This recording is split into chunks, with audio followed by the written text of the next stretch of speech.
7 nights. That's all it took. Not 7 years of study, not a decade inside mystery schools or a pilgrimage to some sacred site in Egypt. 7 nights of doing one very specific thing, and the pressure I had been carrying for almost 2 years just lifted. I want to be careful about how I say this, because the moment I use words like Archon or psychic parasite, I know exactly what happens. Half the audience clicks away. The other half leans in so close their nose touches the screen. There is no middle ground with this material. And honestly, that split reaction is one of the most revealing things about the subject itself. Because the idea that certain forces benefit from your confusion, your distraction, your emotional exhaustion, that idea is either the most important thing you will ever investigate, or it sounds like the opening monologue of a bad science fiction film. What changed my mind wasn't a book. It wasn't a lecture. It was the fact that a very specific technique, one sourced directly from the Hermetic tradition, attributed to the figure of Thoth, produced results I could not explain away. And tonight, I'm going to walk you through exactly what that technique is, where it comes from, what the Gnostic texts actually say about these intelligences, and why the removal process is less about fighting something and more about withdrawing the one thing they apparently cannot operate without. Stay with me. This one goes deep. I'm Daniel, and this is Hermetic Talk. And the first thing we need to do is dismantle the version of this topic that circulates on most corners of the internet. Archons are not demons. They are not aliens from a distant star system, though that framing has become enormously popular. And they are not the invention of modern conspiracy culture. The word itself comes directly from the Greek. It means rulers or chief magistrates. And the beings described by that term appear in Gnostic texts that are nearly 2,000 years old. The Nag Hammadi Library, discovered in Egypt in 1945, contains multiple texts that describe archons in detail. The most significant of these is the Apocryphon of John, sometimes called the Secret Book of John, which presents a cosmology where the material world was not created by the highest divine source, but by a lesser, flawed intelligence called the Demiurge. And the Demiurge, according to this text, generated a hierarchy of subordinate powers, the Archons, to administer and maintain the world it built. Now here's the part that most modern retellings skip. These texts do not describe Archons as purely evil entities with malevolent intentions. They describe them as something more unsettling, entities that operate according to their nature. They are functionaries, administrators. They enforce the structure of a world built on limitation, forgetfulness, and separation from the divine source. They do not hate you, they simply process you. Before we continue, I want to show you something that could completely change how you see reality. Most people spend years collecting fragments of knowledge without ever finding the complete picture. That's exactly why we built the Reality Codex. It brings together the core principles behind manifestation, Hermetic philosophy, consciousness, and reality creation into one practical system. If you've enjoyed the teachings we've explored on this channel, you're going to love what's inside. You can find it through the link in the description below or by scanning the QR code on your screen. I'll give you a second to do that. The hypostasis of the Archons, another Nag Hammadi text, describes them as having a specific relationship to humanity's inner light, which they cannot generate themselves. This is the key. The Gnostic model is not about spiritual warfare in the traditional sense. It is about a parasitic dynamic rooted in something the Archons lack and humans possess: genuine pneuma, or divine breath, the spark of authentic consciousness. And this is where Hermetic tradition enters with a different but complementary angle. The Hermetic texts, particularly the Corpus Hermeticum and the Asclepius, describe the soul's journey through multiple layers of planetary influence on its way into physical incarnation. Each layer imprints the soul with a tendency: aggression, desire, ambition, vanity, arrogance, excess, and deception. These are not abstract sins. They are understood as functional overlays, psychic coatings, applied by intelligences governing each sphere.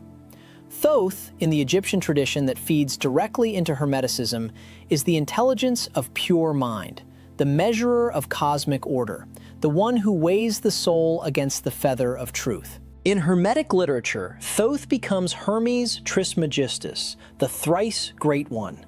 And the method attributed to this figure for ascending back through the planetary spheres involves something remarkably specific. Not combat, not exorcism, but the deliberate return of each imprinted quality to the sphere that gave it. You give back what is not yours. You recognize it as an overlay, not as identity. And in that recognition, the attachment dissolves. I personally think this is the most underrated dimension of the entire Hermetic corpus, that liberation is framed not as a battle, but as a kind of cosmic bookkeeping, a voluntary divestiture of borrowed patterns. The moment I encountered that framing, something clicked, because what I had been calling anxiety, what I had been calling low-grade dread, the constant mental noise that I assumed was just the texture of modern life, the Hermetic model names that very specifically, and naming it changes everything. Let me tell you what actually happened to me before I explain the technique, because the context matters. About 2 years ago, I went through an extended period that I can only describe as a sustained fracture. Not a crisis with a clear beginning and end, just a grinding, low-level sense that something was feeding on my attention. Every plan I made collapsed. Every relationship I poured energy into drained me completely. I would wake up exhausted, go to bed wired. The emotional signature of that period was a specific kind of helplessness. Not sadness exactly, more like being dimmed, like someone had turned the brightness down on my interior life. I had done the conventional things. I will not list them all. None of them touched it.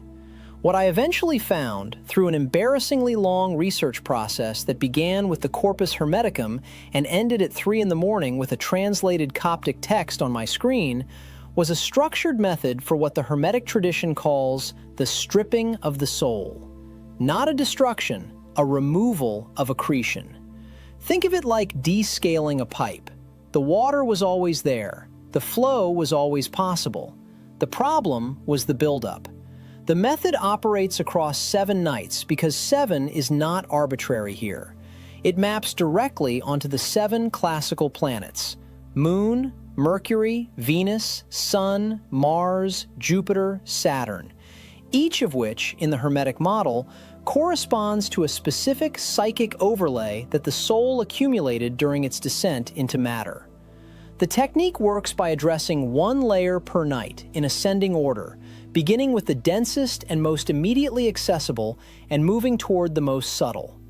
Each night follows the same basic architecture. You enter a state of deliberate stillness, not sleep, not ordinary meditation, but what some Hermetic texts call the recession of the senses, a voluntary withdrawal of attention from external stimulus.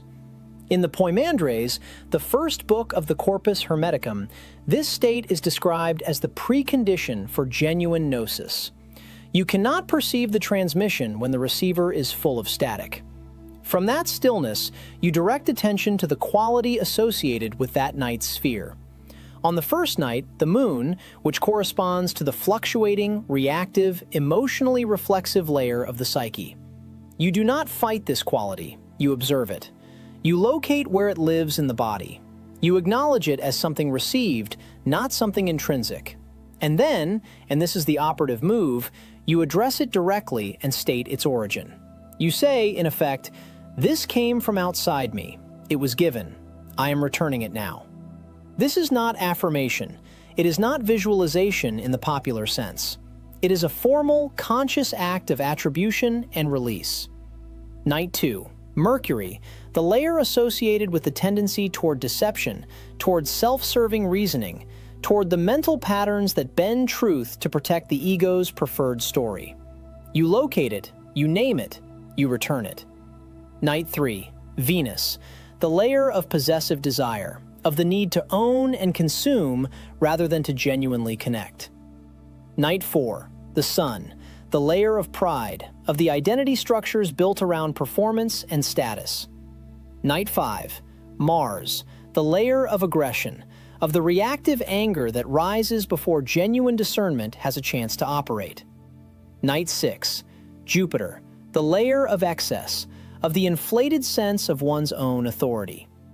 Night 7, Saturn, the deepest and most stubborn layer, the one associated with limitation itself, with the belief that you are fundamentally bounded, that freedom is not available to something like you. By the end of the 7th night, what you have done, in Hermetic terms, is completed a micro-ascent. You have symbolically performed the stripping process that the soul undergoes at physical death, but you have done it consciously, voluntarily, while still in the body. That is the entire point. That is what makes it operative rather than merely conceptual. I spent 3 hours one evening going back through my notes from that first cycle, looking for the exact moment the shift registered. It wasn't dramatic. It wasn't a vision or a voice. It was the absence of something that had been constant. On the morning of the 8th day, I noticed I hadn't woken up braced. The defensive pre-tensing of the nervous system that had been my default orientation for nearly 2 years, it was gone. Not healed, removed. That distinction matters. A viewer left a comment under our video on the Emerald Tablet that stopped me cold.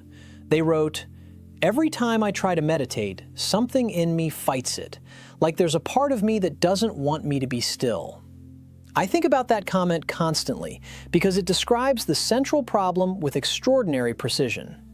There is a part of you that does not want you to be still. Not because you are broken, not because you have failed at spiritual practice, but because the overlays, the archonic imprints, the psychic accretions, call them whatever survives your skepticism, are not inert passengers. They are functionally invested in maintaining the conditions that sustain them. Reactive emotion sustains them. Mental noise sustains them. The unconscious cycling of the same fears and desires sustains them. Stillness, genuine interior stillness, is the one environment in which they cannot operate. This is why the Hermetic method begins with the recession of the senses and not with any content-based practice. You are not trying to think better thoughts. You are not replacing negative beliefs with positive ones. You are removing the conditions that make the entire dynamic possible in the first place. The Asclepius, one of the most important Hermetic texts and one of the least read, contains a passage that speaks directly to this. It describes humanity as existing in a peculiar position, caught between the divine and the material, capable of ascending toward the source or descending further into density, and perpetually subject to influences from both directions. The human being in this model is not a finished product. It is a contested space. That framing is not meant to be frightening. It is meant to be clarifying. Because if you are a contested space, then reclaiming that space is not a metaphor. It is a literal act with literal consequences. Now, what actually happens after a successful cycle of the 7-night method? The honest answer is that it depends on what you were carrying and how long you had been carrying it. For me, the first complete cycle produced the effect I described, the removal of a constant low-grade dread. But it also produced something I wasn't expecting, a period of disorientation. Not distress, disorientation. Because the patterns that had been stripped away were not only painful ones. Some of them had been organizing principles. Some of that reactive circuitry had been doing work, telling me who to be suspicious of, what to protect, when to retreat. When it went quiet, I had to relearn how to navigate without it. The Hermetic texts anticipate this. The Poimandres describes the soul after the stripping as arriving at a kind of threshold, what the text calls the Ogdoad, the 8th sphere, the domain above the 7 planetary layers, in a state of pure receptivity. No borrowed patterns, no administered overlays, just the original pneuma, the divine spark, meeting its source without interference. In practical terms, that translates to something simpler and stranger than any mystical language captures. You become more genuinely yourself. Not the self that was assembled from accumulated reactions, the self that was there before the accretion began. A few things I noticed in the weeks following the initial cycle. My decision-making became quieter. Not faster, quieter.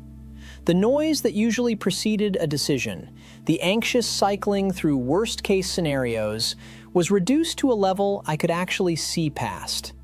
Creative work that had been stalled for months started moving again, and my sensitivity to certain environments and certain people shifted in a way I found very difficult to describe until I read a passage in the Hermetic text called The Perfect Discourse, which describes the cleansed individual as having lost a specific kind of porousness, no longer available to be written on by every passing influence.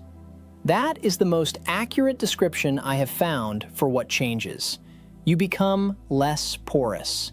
Not less feeling, not less open, less writable. The signal remains, the static diminishes. I want to close with the thing that the Gnostic texts and the Hermetic texts agree on, despite their many differences in framing. Both traditions insist that the Archons, whatever you choose to call them, have no power over the part of you that knows itself. The pneuma, the divine spark, the authentic core of consciousness, is described in both traditions as structurally inaccessible to these intelligences. They can influence the layers around it. They can fill the atmospheric conditions of the psyche with noise and static and reactive patterning. But they cannot touch what is genuinely and originally you.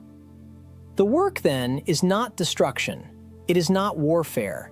It is not even particularly dramatic once you understand the mechanics. It is recognition. It is the act of looking at what you have been treating as yourself and asking, did this come from me, or was it given?